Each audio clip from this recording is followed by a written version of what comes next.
उसके बाद देखो कभी कहेंगे ये खाओ ना वो पियो, अरे मुझे कहाँ खाने और पीने की आवश्यकता है, तो साहब अभी तो भगवान के भोग लगाओ ना, अभी ऐसा करो।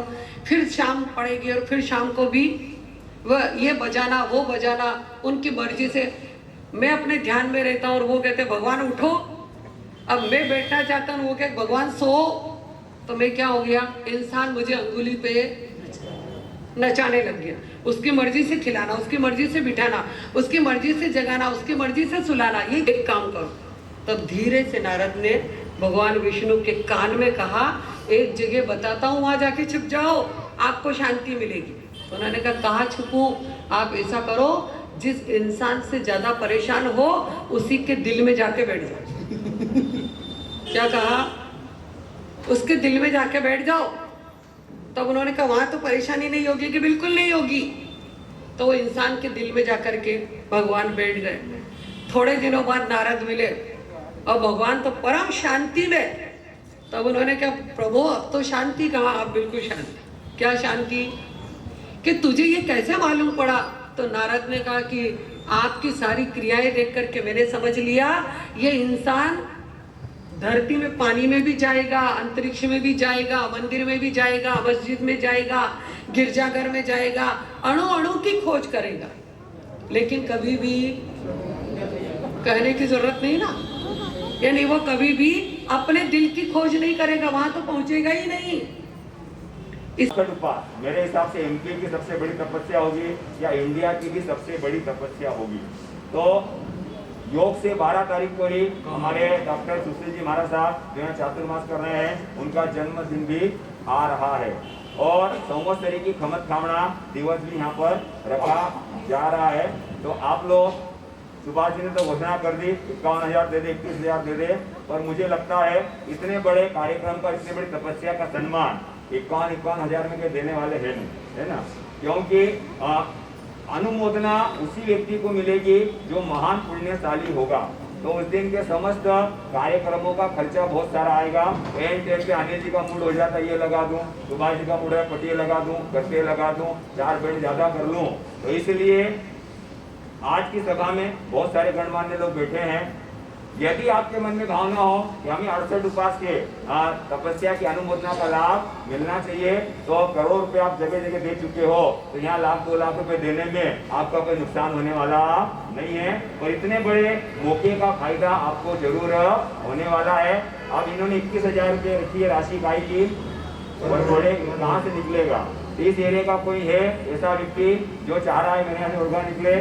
निर्भय में नाम घोषित कर रहा हूँ, और तो देख लो 1 मिनट में विचार करके हाथ खड़ा कर दो, नहीं तो नाम मैं घोषित कर दूंगा। नाम मेरे पास बहुत सारे हैं। उनके घर नाश्ते की व्यवस्था रहेगी मधुबन में? हाँ, वहाँ से जब घोड़ा निकलेगा तो सभी का नाश्ता संघ की ओर से उनके घर पे करवाया जाएगा। सिर्फ उनको 21,000 रुपये देके फ्री होना है। हाँ, तो किसी का मन इस एरिया का तो आप हाथ खड़े करें, नहीं तो फिर मैं घोषणा कर रहा हूँ, फिर ये मत कहना हमारा साहब मैं रह गया, है ना। तो और नंबर 2, भोजन के लाभार्थी, तो आप लोग विचार करें और ऐसा लगे कि अधिक से अधिक लोग इसमें लाभ लें। तो ऐसा भी मन होता है मेरा कि 11,000 पहले 10 जने 15 जने हो जाए, 21,000 10-15 जने हो जाए। तो क्योंकि पैसा ऐसी चीज है, बहुत कुछ, सब कुछ नहीं है और वो बहुत कुछ है, उसके बिना काम चलने वाला नहीं है। तो आप लोग विचार करें। अब मैं प्रवचन शुरू कर रहा हूँ और 1,000 रुपये के टोकन का ड्रा मेरे प्रेरणा से निकल रहा है और लगभग 6 महीने हो गए हैं और 2-3 दिन आपके पास बचे हैं। तो जितने भी लोग आए हैं, एक गीत का नकरा उसमें दे करके अपने समय को सफल करें। तो आपसे मैं प्रश्न कर रहा हूँ, है ना, जिसको उठना है जाना है, व्याख्यान चालू हो रहा है, तो सुनने के लिए तैयार रहें। 1.5-2 घंटे का व्याख्यान ये 20 मिनट में खत्म करने का लक्ष्य रख रहा हूँ। तो हाँ, पचकान कर लो। एक आसना, एक आसन, एक आसना, एक आसन पचका में 3 आसन पाणम करने जाना ओ स्वामी आई एम बिल उपवास, आज के उपवास, आज के उपवास बेला, अरे उपवास वाले होंगे उपवास, आज के उपवास बेला बेला, अब मेरे उपवास, उपवास आज बेला, बेले वाले जिनके आज बेले हैं और जिनका बेला है मान के चले कल बेला हो ही जाएगा। तो अपने टोकन लिख करके डाल दें ताकि आप लोगों को कल प्रभावना वितरित करने में आसानी हो जाए। छठ भक्तम बचकामी दिन का तैयार रात का चोरिया अश्रम पाणम खायम साइमम अनथा वगरम सहस्त्रगण मात्रगण सहस्त्र ओ श्रामी तपस्या करने वालों को शासन की शान बढ़ाने वालों को संघ का गौरव बढ़ाने वालों को तेला भाई इंदरमल जी साहब, राजेंद्र कुमार जी, सरला जी लोढ़ा परिवार की ओर से है, उनको बहुत बहुत धन्यवाद। कल की प्रभावना आदरणीय स्वर्गीय सेठ श्री माणकलाल जी साहब विनायका की स्मृति में विनायका परिवार की ओर से वितरण होगी।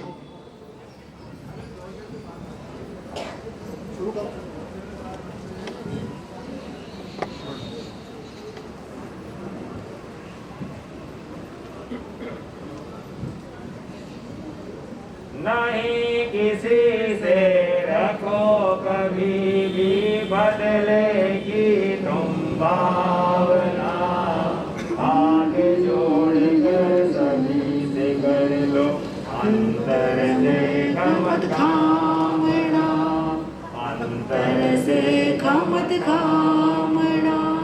नहीं किसी से रखो कभी भी बदलेगी तुम भावना, हाथ जोड़ कर सभी से कर लो अंतर से मत कामना, अंतर से मत कामना। आप लोगों को कभी मांस खाने का सपना आया कि नहीं आया? नहीं आया। क्यों नहीं आया? क्यों नहीं आया?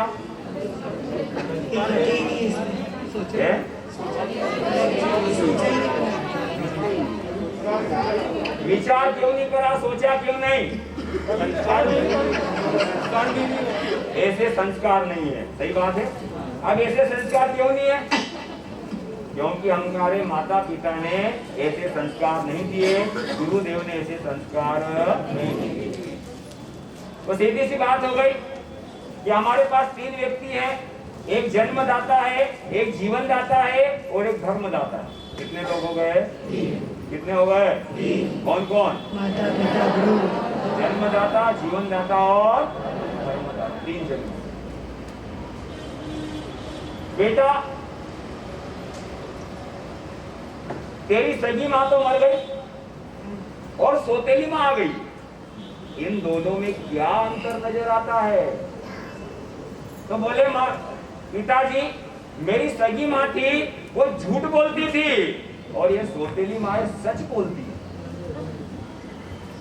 पिताजी को आश्चर्य हुआ, सौतेली का क्या किया जा रहा है?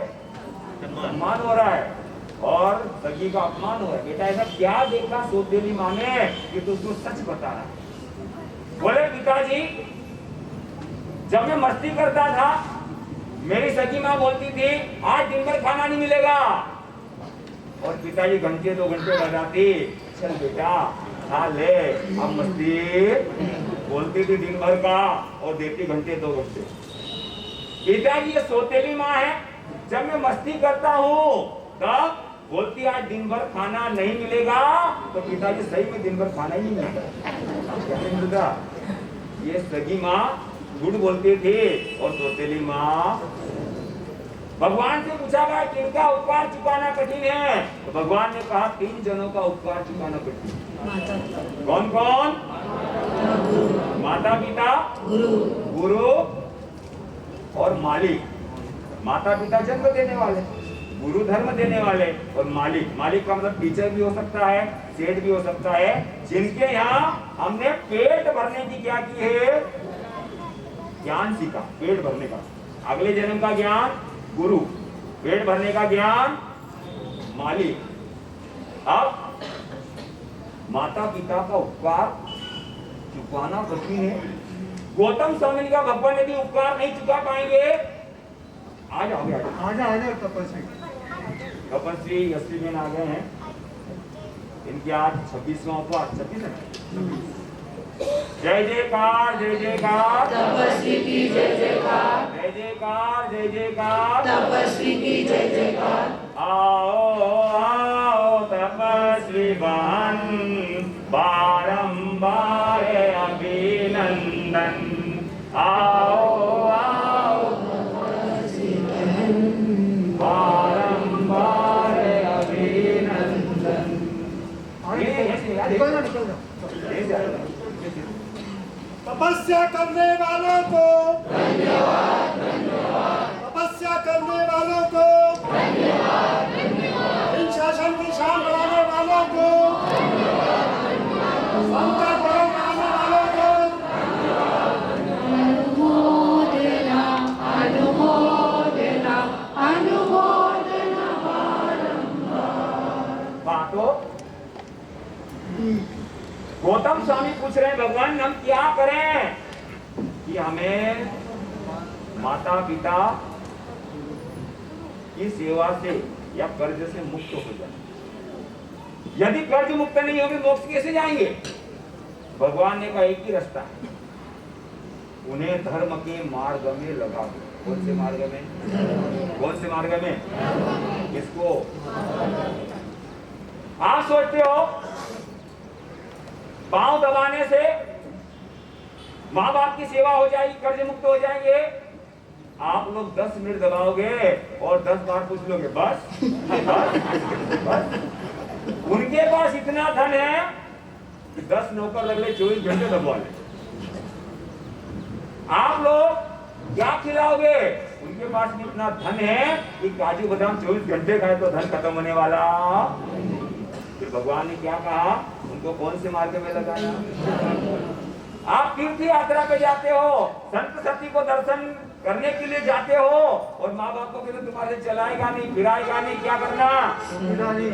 घर पे रहना, हम दर्शन करके आ रहे हैं। एकदम उल्टा। भगवान कह रहे धर्म को पहले कराओ। आप देख लो श्रवण कुमार को माँ बाप ने इच्छा जाहिर की। क्या इच्छा जाहिर की? चारों धाम के दर्शन करना। उनके माँ बाप की आंखें ठीक ही नहीं थी, अंधे थे। श्रवण कुमार ने प्रश्न नहीं करा अंधे तो क्या दर्शन करोगे? माँ बाप का आदेश। किसका आदेश? दर्शन करना। वो अंधे है कि देख रहे, अपने क्या लेना देना। उनकी इच्छा की पूर्ति के लिए उन्होंने तर्क वितर्क कुतर्क नहीं किया और चारों धाम क्या कर दिए? तो उसका नाम आज भी चल रहा है। किसका? श्रवण कुमार। माँ पहले आई कि बेटा पहले आया? चश्मा पहले आए, आंख पहले आई? नंबर आपके बदलते चश्मे के बदलते हैं? चश्मे के बदलते हैं। चश्मे के नंबर बदलते हैं। चश्मे के नंबर बदल रहे हैं आपके। आंखें पहले आई वही बदलेगी। ऐसे ही याद रखना, क्योंकि फिक्स फार्मूला है। शरीर में एक ही अंग ऐसा है जो जन्म के समय जितना बड़ा रहता है उतना बड़ा अंत तक रहता है। वो कौन है? फिक्स है, उसका साइज कभी कम ज्यादा नहीं होता। अब पहले जो आया उसकी क्या होगी? उसके हिसाब से बाद वाले को बदलना। माँ बाप पहले हैं तो बेटे को उनके हिसाब से बदल जाना चाहिए, क्योंकि फार्मूला फिक्स। हम लोग जीते जी तो माँ बाप की सेवा करेंगे नहीं, और मरने के बाद क्या करेंगे? कोई प्याऊ खुला रहा है, जीते जी पानी का नहीं पूछा, मरने के बाद प्याऊ खुला रहे हैं। जीते जी खाने का नहीं पूछा और मरने के बाद 5-5। और अस्पताल में पूज्य पिताजी की स्मृति में फल वितरण। गाय के लिए तेरी बात करो, नई दुनिया के लिए। गाय के लिए तो आएगा, क्या आएगा? अच्छा ये बताओ, मिठाई जब दुख होता है तब खिलाई जाती है कि सुख होता है तब खिलाई जाती है? सुख होता है। सुख होता है। तो तुम्हारे माँ बाप मर जाए और 1 मिठाई 5 मिठाई 10 मिठाई बनाते हैं, क्योंकि 1 मिठाई वाले को माँ बाप के मरने की 1 गुना खुशी है और 5 मिठाई वाले को 5 गुना खुशी। गजब करते हो आप लोग के। अरे जहाँ पर खर्चा करना है, अभी यहाँ पर तपस्या करवानी है, उनकी अनुमोदना के लिए मैं कह रहा हूँ, तो अभी तक 1 हाथ भी खड़ा नहीं हुआ। अभी कोरोना हो जाएगा तो 6 लाख भी लग जाएंगे तो क्या करोगे? क्या करोगे? धन को चाटोगे? क्या करोगे? विचार करना। नाम आता है, सर्टिफिकेट होता है, वहां पर तुम देने की कोशिश करते हो, पर वास्तव में ये जो बोया जाएगा भव तक तुम्हारे। अब कोई मर जाता है, 5 मीठे बनाओ, 10 बनाओ, 20 बनाओ, कोई लेना देना नहीं उससे मेरे को। पर तीसरे दिन लोग उठावना करते हैं। क्या करते हैं? क्यों उठावना क्यों करते हैं? मर गया तो मर गया, 12 दिन दुकान कौन बंद रखेगा? तो तीसरे दिन बीच में स्टाफ दे दो, उठावना कर लो, 4 समाज के लोगों को ले जाओ, शटल ऊंची करो, ग्रास लगाओ और कामकाज क्या करो?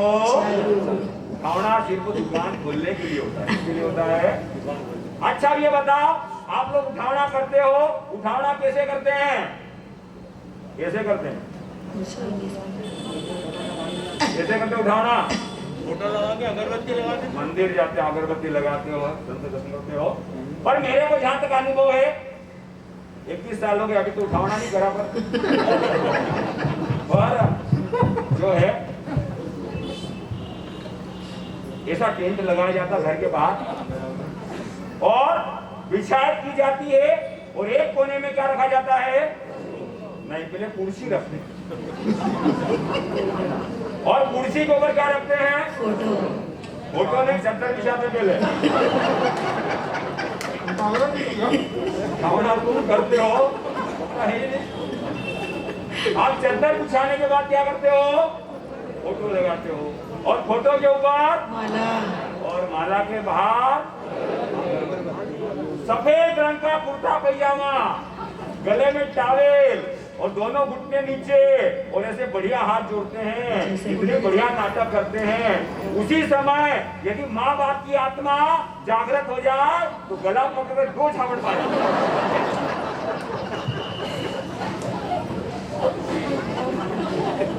नालायक, जीवन भर तो परेशान किया और अब लोगों के सामने नाटक करने के लिए रखा हुआ है। याद रखना, नहाने के बाद देव पूज लिए, दुकान में जाके अगरबत्ती देव पूज लिए, पर घर के अंदर 2 जिंदे देवता बैठे हैं। यदि उनका आशीर्वाद ले लिया तो तुम्हारा धंधा क्या होने वाला है? कौन है जिंदे देवता? माता पिता। भगवान से पूछा, भगवान आखिर माता पिता का हमारे ऊपर क्या उपकार है? क्या विशेषता माता पिता के? इतना गुण क्यों गाया जा रहा है माता पिता का?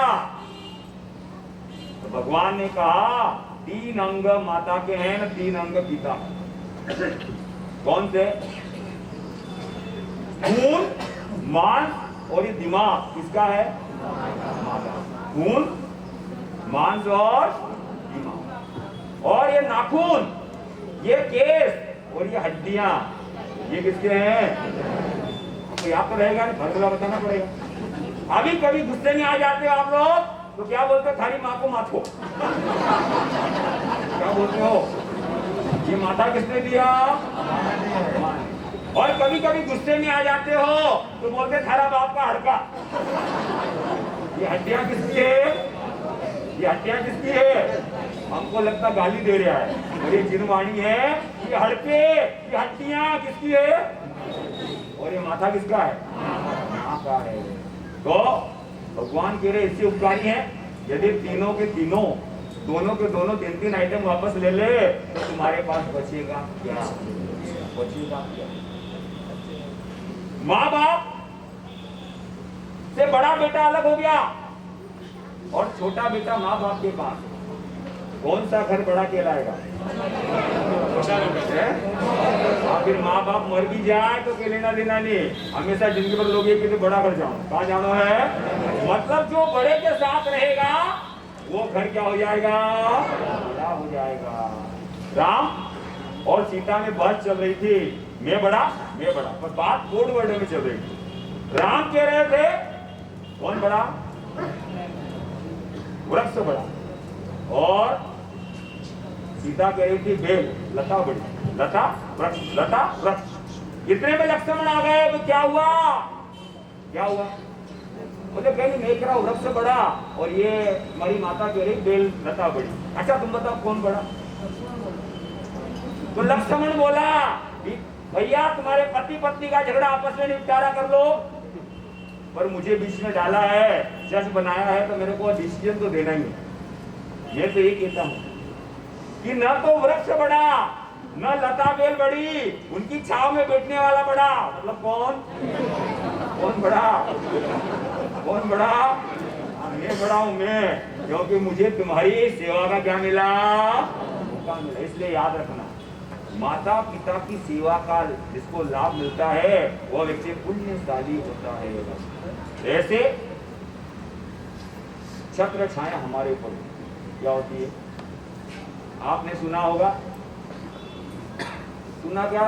हमारे घर लगाते पट्टियां, एक बार सेवा का मौका दीजिए। दुकान पे लगाते हो और व्यक्ति आपको सेवा का मौका देने आए तो फोकट में देते हो, पैसे लेते हो। संसार में भी सेवा का लिखने पर आपको फायदा होता है, तो वास्तव में जिनकी सेवा करना चाहिए उनकी सेवा से फायदा होगा कि नुकसान होगा? फायदा ही होगा। राम हनुमान पहुंच गए पूरे ऊपर से नीचे तक सिंदूर में। राम ने कहा क्या हुआ? हनुमान जी बोले आज मैं माँ के दर्शन करने गया, माँ नहा के आई थी और मांग में सिंदूर भर रही थी। मैंने पूछा माँ नहा धो के फिर माथा क्यों खराब कर रही हो? तो बोले हनुमान ऐसा नहीं कहते, मांग में सिंदूर भरने से मेरे पति की उम्र क्या हो जाती है? किसमें? मांग यहाँ लगाने से, मांग लगाने से। अब हनुमान जी विचार करे, इनका तो सिर्फ पति राम, तो मेरा तो सब कुछ राम। बोला इतने से सिंदूर से कितनी उम्र बढ़ेगी? वो गोडाउन में घुसे, बोरी खोली और ऊपर से नीचे तक क्या कर लिया? राम भगवान बोले हनुमान तेरी कितनी श्रद्धा है, जा मैं आशीर्वाद देता हूँ कि सारे भगवंतों को तो यहाँ पर लगाया जाएगा तिलक, पर तेरे को पूजने वाला ऊपर से नीचे तक क्या करेगा? ये कहानी सच्ची है कि झूठी भगवान जाने, और इसकी शिक्षा सच्ची है कि सेवा करने वाले को मेवा जरूर मिलता है। एक छोटा सा गांव था, वहां पर पति पत्नी थे, दोनों पति पत्नी विचार कर रहे हैं बेटे को क्या बनाना। एक बोले इंजीनियर बनाओ, दूसरा बोले डॉक्टर बनाए। पत्नी बोली आपको जो बनाना जो बनाओ, मुझे क्या लेना दो। पति बोला अपने गांव में डॉक्टर नहीं, अपन तो डॉक्टर बनाएंगे, लोगों की सेवा हो जाएगी। गांव वालों को सिटी जाना पैसे लगते हैं, टाइम लगता है, वहां जाते मर जाता है। जैसा सोचते हैं वैसा होता नहीं, जैसा होता है वैसा अच्छा लगता नहीं, और जैसा अच्छा लगता है वैसा जीवन भर रहता। क्या हुआ?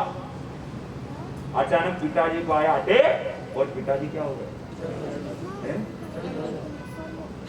माँ बेटे दो बच्चे, 22 साल की उम्र और बेटा छोटा।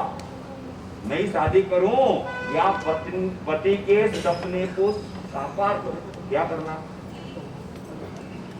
विचार आया ये भोग तो अनेक बार कर लिए, ये पहला मौका है जब मुझे क्या करना है कि अपना बलिदान करके और पति के सपने को क्या करना है?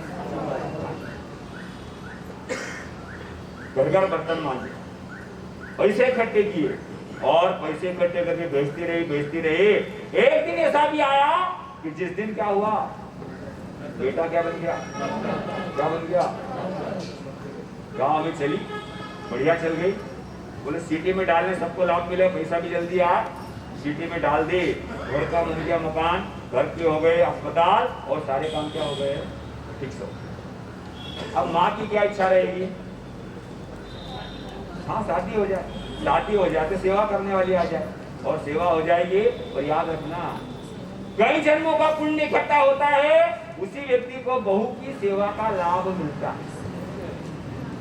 मैंने एक शेर पढ़ा कि बहू बना करके लाए थे, कि बेटी बना के लाए। अब बहू की परिभाषा तुमको तय करनी है। मैं दो परिभाषा बता रहा हूँ, बहू की परिभाषा दो बता रहा हूं। बहू, ब मतलब बड़ों की, हु मतलब हुकूमत। बड़ों पर हुकूमत या बड़ों की हुकूमत, या तुम तय कर लेना घर जाके कि बड़ों की हुकूमत में रहना या बड़ों पर क्या करना? हुकूमत चलाना। अब हुआ क्या कि लोग सोचते हैं मेरी बहू आ जाएगी तो 10 समय करूं, अभी 5 हो रही है। पर बहू के आने के बाद क्या होगा? अभी तो छाछ रोटी खा रहे हो, दाल रोटी भी चले, एक सब्जी रोटी भी चले, और बहू के आने के बाद रोज सब्जी बनाना पड़े। और सब्जी लाएगा कौन? सासू जी लाएगी। काटेगा कौन? वो 4 में से 1 क्या हो गई? और साल 2 साल बाद क्या हुआ? बच्चा आ गया, फिर क्या हुआ? संभालेगा कौन? तैयार कौन करेगा? वो बच्चे कुछ समय की क्या हो जाएगी। इसलिए अभी से 10 कमाई करना चालू कर दो, तो तुम्हारा पुण्य का उदय हो, तो ढंग की बहू मिल जाए, तो तुम्हारे सपने क्या हो जाएंगे। अब बेटा तू ब्याह कर ले, बोले माँ अपनी बढ़िया चल रही, क्या करना? नहीं बेटा तेरे को जरूरत नहीं है, मेरे को जरूरत है। ठीक है तेरे को जरूरत है तो कर देते। बड़े घराने की लड़की, अच्छे घराने की नहीं, कौन से घराने की? बड़े घराने की लड़की मिली और ब्याह हो। उसको दिन में सोने की आदत और रात को घूमने की आदत। माँ बोले क्या चक्कर है, अपन पुलिस कन्या है, रात को नहीं जाना। उसको लगता है मेरे ऊपर कंट्रोल, और कंट्रोल में मेरे है नहीं सकती। एक दिन की बात, रविवार का दिन, डॉक्टर घर पे ही, माँ सुबह सुबह झाड़ू लगा रही है, और माँ वो देखा झाड़ू लगाते। माँ तुम तो कह रही बहू आएगी तो सेवा करेगी, ये क्या कर रही हो? बोले बेटा कुछ चलता है, क्योंकि असली माँ बाप कौन होते? कौन होते? यदि घर में झगड़े हो रहे हो, अलग अलग हो रहे हो, कोई पूछे तुम्हारे घर में क्या चल रहा है, तो माँ बाप एक ही बात कहते हैं कि परिवार बढ़ रहा है, घर छोटा पड़ रहा है, तो कुछ लोग नए मकान में शिफ्ट हो रहे हैं। ये नहीं कहते झगड़े हो रहे मन, क्योंकि फार्मूला फिक्स है। यदि अपनी परेशानी आप पड़ोसी को बताओगे तो वो तो तैयार बैठा है, इनकी चादर में कब छेद दिखे तो फाड़ के 2 करूं। इसलिए बेवकूफ व्यक्ति होता है जो परिवार वाले रिश्तेदार को अपने घर के बंटवारे करवाने के लिए बुलाता। 1 करोड़ रुपया आपके पास है और 2 भाई हैं, कितने कितने से मैं महेश जी, ये तो अक्कल अपने में भी है ना। पड़ोसी कौन, भाई कौन, इसको बुलाना पाए को। अब वो भी 15-20 लाख जेब से मिला के 60-60 करता तो बुलाए क्या? 10-10 लाख बड़ा है वो, अपन बुलाए उसको। आखिरकार माँ तो माँ है, मेरे घर की बहू, एक ही तो बहू। यदि मैं इसके सामने कह दूंगी महारानी 8 बजे उठती है, तो मेरे बेटे बहू के झगड़े चालू हो जाएंगे, मेरे बेटे का, मेरी बहू का जीवन नरक बन जाएगा। क्या बोली वो? अरे बेटा थोड़ा झाड़ू पोछा कर लेते हैं तो क्या हो जाती है? ओरिजिनल बात नहीं बता। आखिर बेटा बोले माँ तू झूठ बोल रही है, आज अपन एक नाटक करते हैं, तू झाड़ू हाथ में ले, मैं तेरे से खींचूंगा, तू मेरे से खेत, मैं लगाऊं, महारानी की नींद खुल जाएगी, आएगी, और अपने को लड़ता हुआ देख करके और अपने हाथ में से झाड़ू लेके आज से उद्घाटन समारोह चालू हो जाए। गाय का एक बेटा कर, मैं लगाऊं,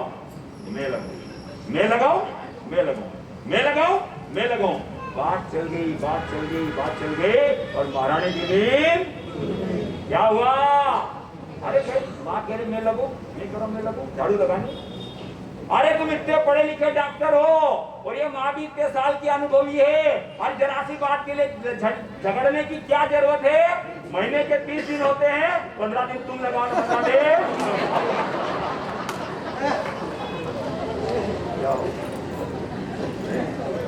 क्या हुआ?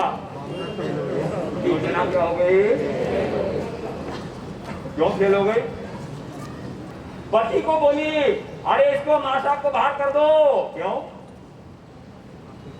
आज बोला तो बोला, मत बोलना आगे। जो कुछ हूं मैं मेरी माँ की कृपा से हूँ, यदि मेरी दोबारा शादी हो जाती तो क्या होता? मेरी माँ ने इतना बड़ा बलिदान दिया, आज के बाद कभी इसी बात के मन पर। पर पत्नियों को पता होता है कि जिस व्यक्ति को आदमी बनाने में माँ बाप को 20 साल लग जाते हैं, उनको बेवकूफ बनाने में 20 मिनट में। आखिर नाटकबाजी चालू हुई और पति घेरे में आ गया। और क्या हुआ? एक दिन भोजन करते करते बोले बेटा क्या हुआ? बोले माँ आजकल धंधा अच्छा नहीं चल रहा है। फिर क्या करें? ज्योतिष को पूछ ले। बोले ज्योतिष कहता है जो व्यक्ति विधवा का मुंह देख के जाता है उसका धंधा अच्छा। माँ को झटका लगा और माँ तो माँ बेटे की तरक्की होगी और मेरे धर्म की उन्नति होगी। पहले एक समय करके कमरे से बाहर आती थी, अब बेटा तू चला जाएगा जब तक मेरी 5 समय हो जाएगी, उसके बाद कमरे से बाहर आऊंगा। भला हो ज्योतिष का, मेरी 5 समय की हो जाएगी और मेरे बेटे की उन्नति भी। और वो समस्या तो वहीं की वहीं खड़ी है। कौन सी? कंट्रोल। पत्नी बोली इसको भेजो। फिर नाटक चाह क्या बेटा? बेटा बोल रहा है माँ ज्योतिष का कहना है जिस घर में विधवा रहती है उस घर में कभी उन्नति। लोग ज्योतिष के चक्कर में पड़े रहते। मैंने आज तक मुहूर्त नहीं देखा, मैंने आज तक ज्योतिष नहीं देखा, न उत्तर दिशा न दक्षिण दिशा, सिर्फ मेहनत वाली दिशा। कौन सी दिशा? मेहनत करते जाओ, पुरुषार्थ करते जाओ, वही सबसे बड़ी दिशा है। बाकी दुनिया में कोई दिशा होती नहीं है। न कोई मुहूर्त, न कोई मंत्र, न कोई तंत्र। मंत्र तंत्र से काम बन जाए तो फिर भगवान महावीर स्वामी को 10 लगे मंत्र बोल लेते, मंगलिक बोल लेते, भक्तामर बोल लेते। जहां पर भी होगा पुरुषार्थ ही होगा और उसी से हमारा क्या होगा?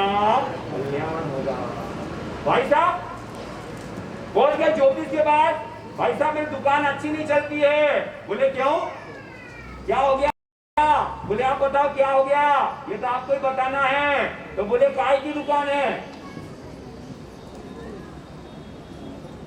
बोले भाई दुकान मैं आपको बाद में, पहले इलाज तो बताओ।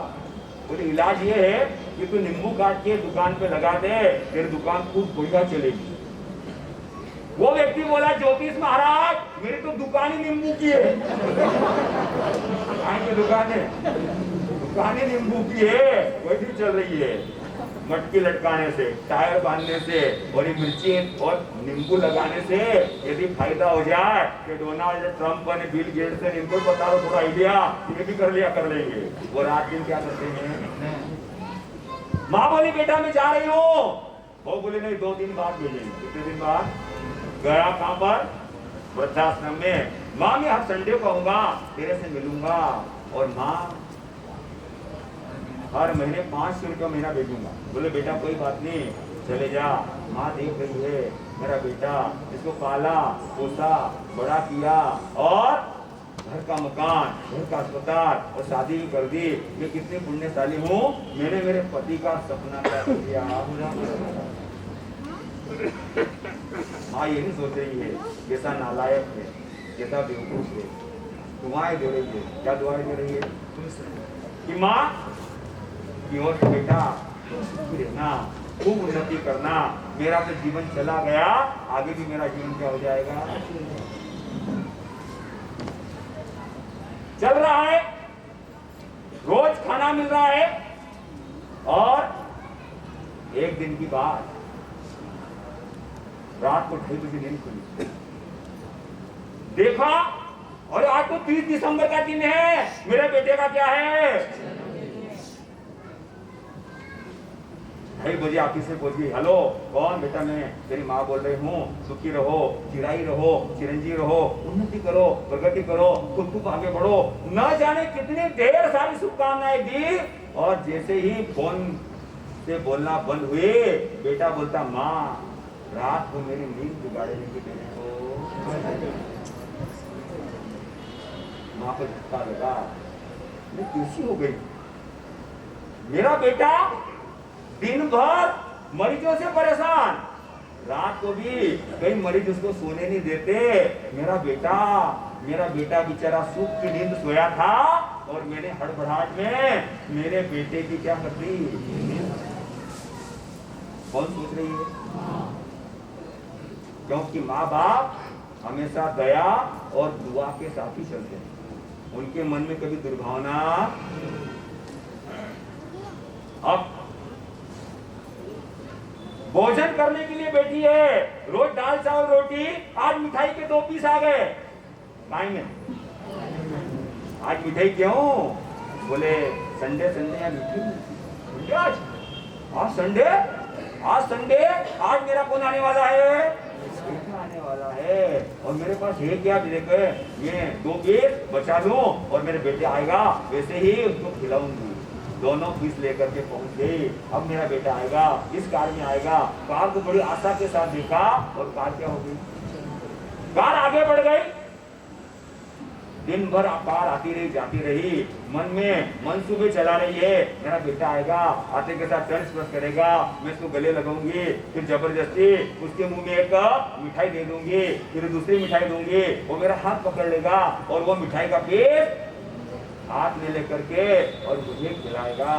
और दिन भर हो गया, दिन भर हो गया, मेरा बेटा आएगा, मेरा बेटा आएगा, चिंतन कर रही है। और दिन भर हो गया, शाम का टाइम हो गया, रात को 11 बज गई और बेटा सोचा आज ज्यादा मरीज आ गए होंगे, इसलिए नहीं आए, अगले संडे आएगा।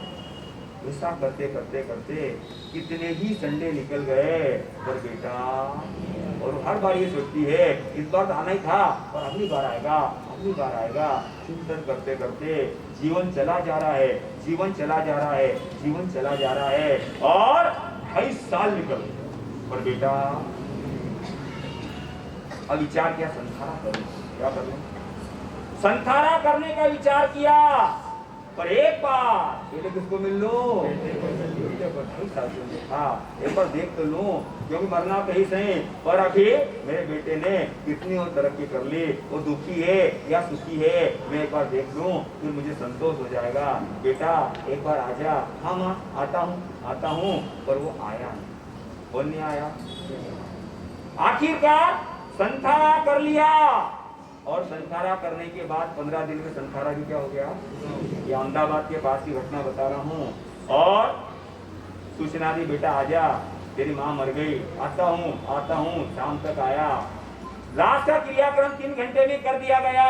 शाम को पूछा माँ कहाँ है? बोले मर गई। लाश कहाँ है? बोले आश्रम के नियम अनुसार 3 घंटे में क्या कर दिया? संस्कार कर दिया। तो कुछ दे के गई, कुछ कह के गई, तो बोले लिफाफा दे के गई है। लिफाफे के अंदर 1 महीने के 500 रुपए, तो 30 महीने के कितने हो गए? 15,000 रुपए। कितने मिले? 15,000। और एक लेटर निकला। क्या था लेटर में? बेटा चिरंजीवी रहो, सुखी रहो, तुम मुझे यहाँ पर छोड़कर गए, मुझे कोई तकलीफ नहीं, और मुझे सुबह शाम भोजन और कपड़े मिलते थे। बेटा पहला रविवार आया और पहले रविवार मेरे थाली में क्या आया? क्या आया? मिठाई आई। और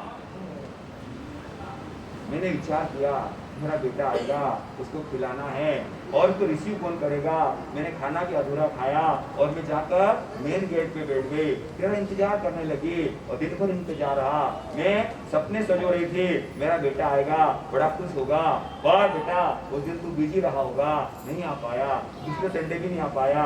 करते करते इतने दिन हुए, बेटे मन में आस थी मैं तेरे से मिल लूं, तू संसारा कर।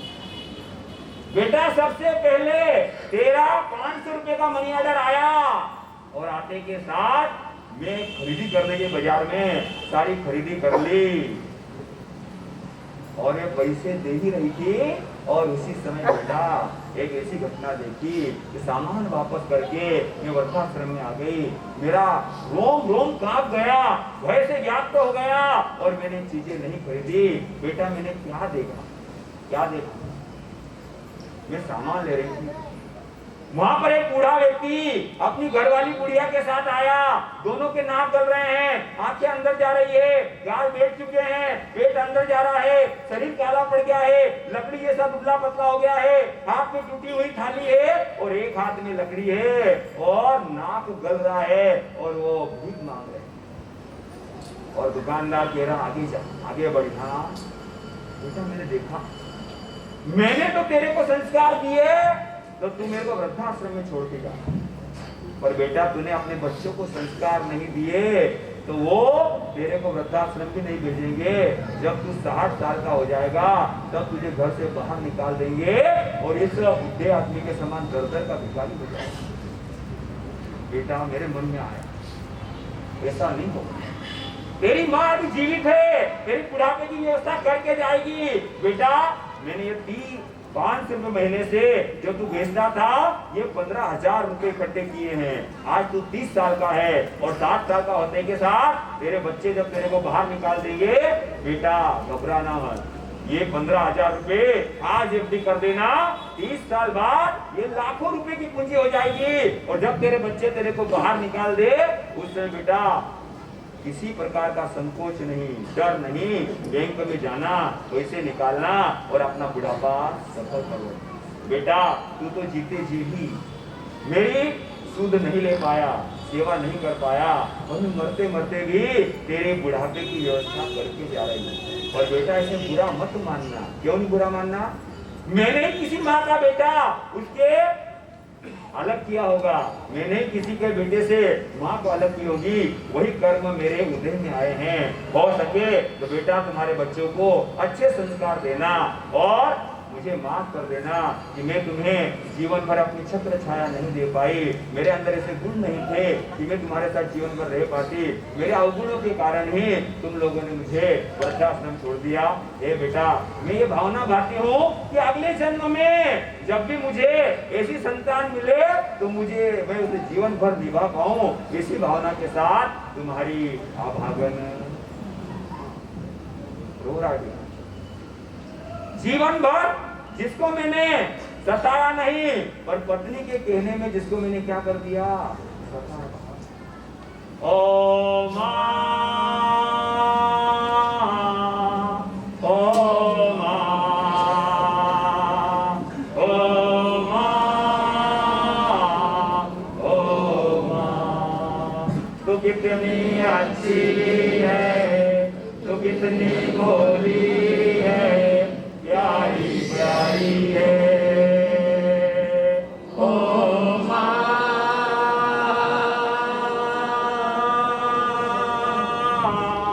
ओ माँ,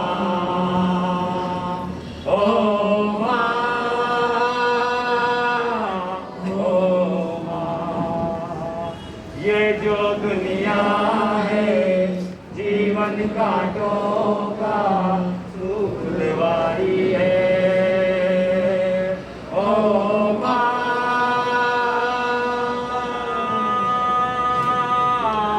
ओ माँ, ओ माँ,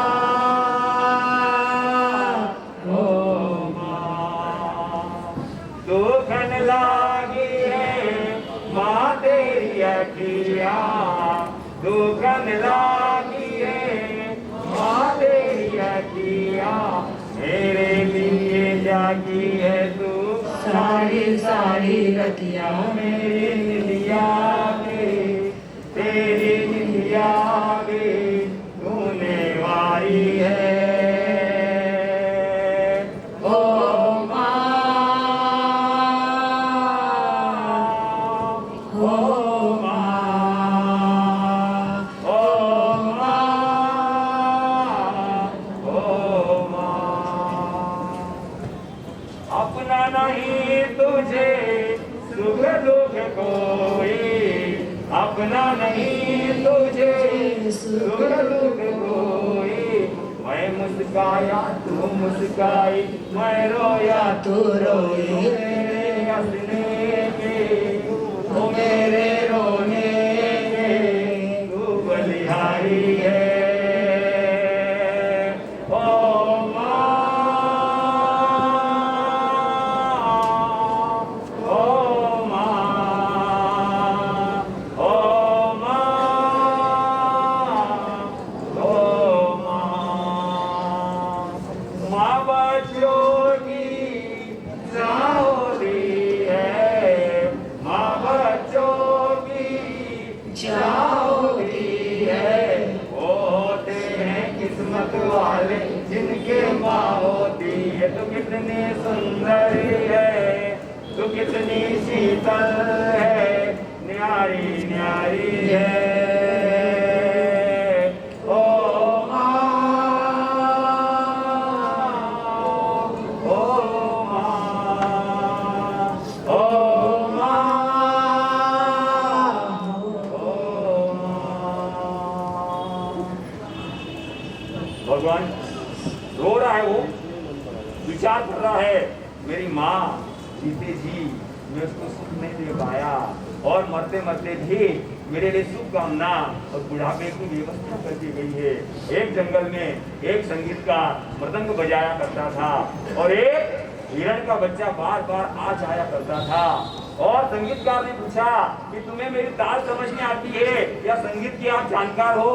तो वो कहता है मुझे ताल समझ में नहीं आती है, संगीत समझ में नहीं आता है। मैं तो इतना जानता हूँ कि जिस ढोल को तुम बजाते हो उस ढोल पर जो चमड़ा चढ़ा है वो मेरी माँ का है और जब जब वो बजता है तो मैं आ जाता हूँ।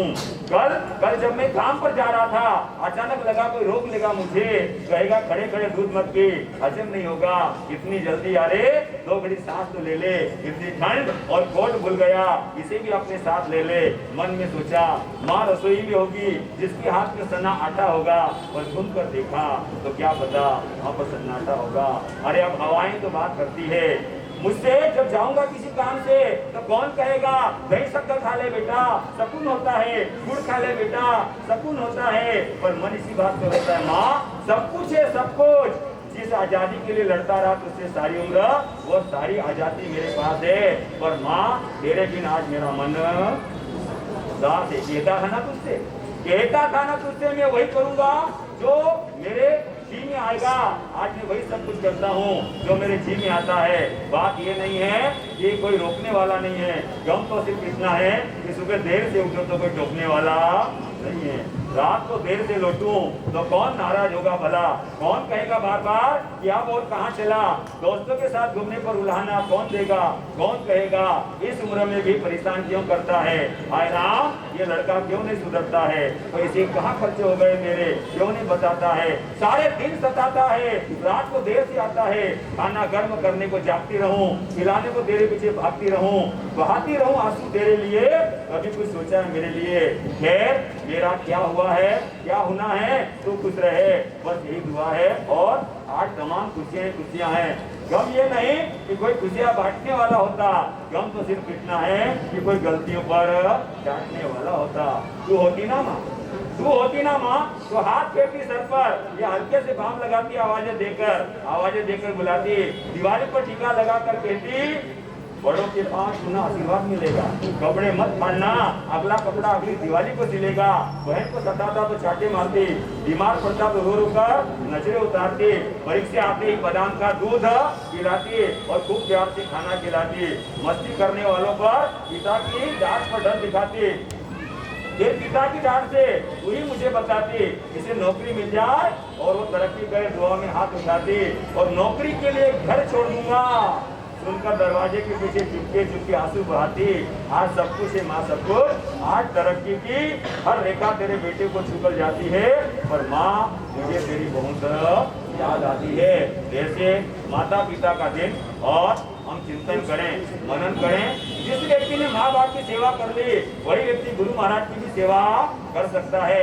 इसलिए सुबह सुबह हम आशीर्वाद लें और अपने समय को सफल करने का लक्ष्य रखते हैं, काफी आनंद होगा। और आप 26 उपवास और सुनील जी को 26 उपवास गोपन भक्त पचका दिन का तपस्या करने वालों को, जिन शासन की शान बढ़ाने वालों को, परिवार का गौरव बढ़ाने वालों को 62 उपवास 126 भक्त पचका में दिन का तीनों दमादम करते थे, यहाँ तो दिन भर में समझ गए, थोड़ी थोड़ी देर होती है ना अल्लाह अल्लाह अकबर बस चिल्लाते रहते हैं, मेरी तो शांति भंग हो गई। तो फिर प्रभु अब क्या करें। अब देखिए कथा तो थोड़ी लंबी है, भगवान को कभी कहाँ, कभी गिरजाघर में, कभी कहाँ, इस तरह से अलग जगह भगवान को ठहराया गया, छिपाया गया, लेकिन भगवान वहां भी परेशान हुए। तब उन्होंने कहा अच्छा आप ऐसा करो कि एक बात बताता हूँ, आप है ना तो पानी में जाकर छुप जाओ। और भगवान विष्णु को कहाँ छुपा दिया, पानी में छुपा दिया। जब पानी में छुपा दिया, थोड़े दिन निकले और अब नारद ने कहा अब तो भगवान मेरे पे प्रसन्न होंगे और आशीर्वाद देंगे, भगवान अब तो खुश। और उन्होंने कहा अरे काहे के खुश, मैं तो जब वहां घुसा तो वहां लोग पनडुब्बियां ले लेके आ गए। इंसान एक ऐसा शातिर दिमाग का है कि कहीं भी मुझे शांति से नहीं रहने देता, वहां पनडुब्बियां ले लेके आ गया। मैं वहां भी परेशान हो गया, नारद तुम में दिमाग नहीं। तो उन्होंने कहा नहीं नहीं नहीं, आप ऐसा मत करो, अब एक अच्छी जगह बताता हूँ, मृत्यु लोक में तो आपको सब परेशान कर दिया, तब आप ऐसा करो अंतरिक्ष में जाके छुप जाओ। तो भगवान विष्णु को क्या कर दिया, अंतरिक्ष में छुपा दिया। थोड़े दिनों बाद फिर पूछा आप तो खुश हैं? अरे क्या, वहां तो दुनिया भर के ग्रहण उपग्रहण क्या क्या छोड़ दिए कि वो यूं घूमते ही रहते हैं। बड़ा परेशान, नारद मैं तुम पर खुश नहीं हूं। वे कुछ कहने लगे, इतने में नारद ने सोचा कि भगवान कहीं श्राप नहीं दे दे। तब उन्होंने कहा कि नहीं नहीं भगवान, कि क्या भगवान, मैं तुमको अपना सबसे परम सेवक मानता हूं और तुम मुझे शांति नहीं दे सकते तो किस काम के, आज क्या तूफान। मैं तो और ज्यादा परेशान हो गया, नारद मैं तुमसे बहुत ज्यादा खपा हूं। नारद ने कहा नहीं भगवान ऐसा मत करो, मुझे कोई दूसरी जगह बताओ। तो उन्होंने कहा एक काम करो कि ये सारी पंचायतियां जहाँ नहीं है वहां जाके छुप जाओ। कहाँ जाऊं? बोले मस्जिद में चले जाओ। तो भगवान विष्णु को मस्जिद में बिठा दिया। अब वो मस्जिद में गए, थोड़े दिन बाद फिर नारद मिले, भगवान अब तो खुश हो। अरे काहे के खुश हो, वहां तो कम से कम मंदिर में सुबह शाम। आज खमन के तपस्वियों के अनुमोदनार्थ कल्याण मित्र मंडल इंदौर वायर चौराया छोटा बागड़ता की ओर से 11,000 रुपए संघ को प्रदान किए गए। बहुत बहुत धन्यवाद। एक बार पुनः आप सबका हार्दिक स्वागत अभिनंदन। आइए मिली वंदना करेंगे और मंगल पाठ की ओर अग्रसर होंगे।